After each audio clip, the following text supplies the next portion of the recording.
Perkembangan Industri 4.0 menuntut perubahan di segala bidang, termasuk diantaranya adalah dunia pendidikan.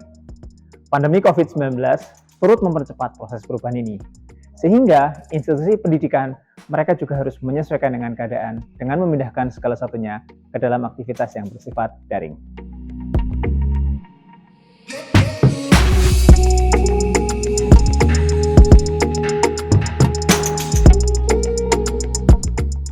Untuk menangani masalah tersebut, maka dibutuhkan sebuah sistem informasi manajemen pendidikan yang dapat mengelola keseluruhan operasional dan menjadi tulang punggung dari institusi.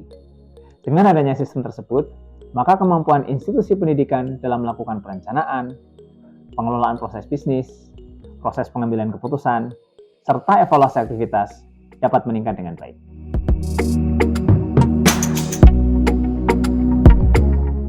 Dalam mengembangkan sistem informasi ini, kami menggunakan konsep yang kita sebut dengan nama Role-Based Access Control, yang akan dieksekusi dengan menggunakan implementasi Single Sign-On berbasis manajemen identitas.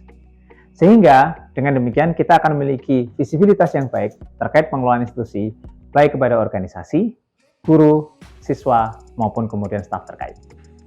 Tim Matching Fund UII yang mengawal proses transformasi digital di perguruan tinggi sejak tahun 2016 juga turut berkontribusi pada bidang sistem informasi ke mitra pendidikan.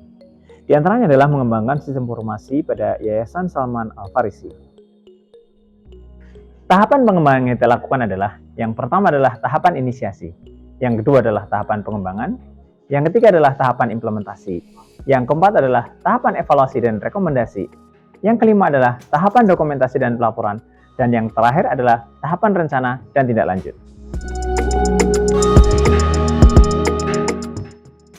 Pertama, tahapan inisiasi, yaitu analisis kebutuhan mitra, analisis kebutuhan infrastruktur teknologi informasi, identifikasi sumber daya yang sudah dimiliki, proses akuisisi sumber daya oleh mitra, dan dokumentasi proses inisiasi.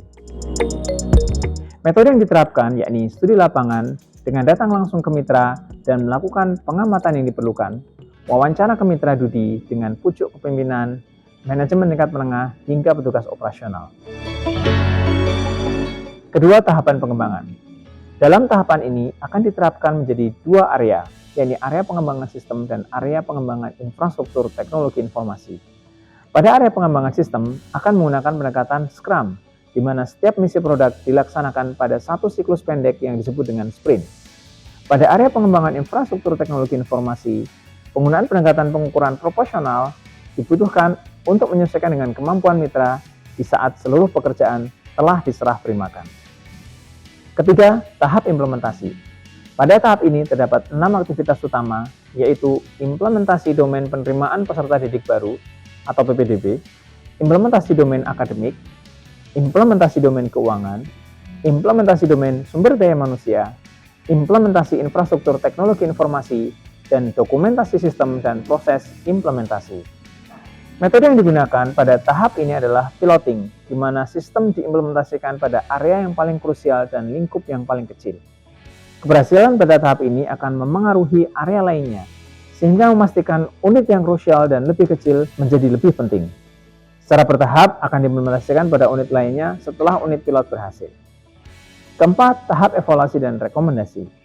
Tahap ini memiliki 6 aktivitas utama, yakni pengukuran efisiensi, pengukuran usabilitas pasca implementasi, evaluasi implementasi infrastruktur IT, analisis hasil evaluasi, membuat rekomendasi hasil evaluasi, dan dokumentasi evaluasi. Metode untuk pengukuran efisiensi akan menggunakan satuan waktu dan tahap proses. Hasilnya dibandingkan dengan sebelum menggunakan sistem sehingga didapatkan angka peningkatan yang tepat. Kelima, tahap dokumentasi dan pelaporan. Metode yang digunakan pada tahap ini adalah kolaborasi, yakni kerjasama seluruh pihak yang terlibat dalam mendokumentasikan seluruh proses mulai dari awal hingga pelaporan akhir. Keenam, tahap rencana dan tindak lanjut. Metode yang digunakan adalah FGD bersama mitra untuk mendapatkan berbagai peluang pengembangan pada masa yang akan datang. Dengan adanya sistem informasi yang telah dikembangkan oleh tim Matching Fund Universitas Islam Indonesia, diharapkan dapat mentransformasikan aspek digital pada Yayasan Salman Al Farisi dalam pengelolaan operasional mereka sehari-hari, sehingga mampu meningkatkan performansi kerja dari yang tadinya bersifat manual menjadi menggunakan sistem dan teknologi informasi, menjadikan seluruh proses bisnis mereka menjadi jauh lebih efisien dan lebih efektif di era industri 4.0 ini. Baik mereka sebagai pengguna dari guru, orang tua, siswa, maupun staf ataupun pengajar di lingkungan Yayasan Salman Al Farisi.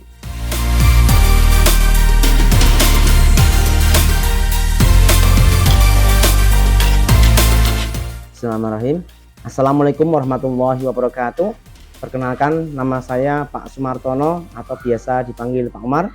Nah, saya di sini sebagai guru kelas 4 SDIT Salman Al Farisi 2 dan alhamdulillah sudah cukup lama ada di lembaga ini.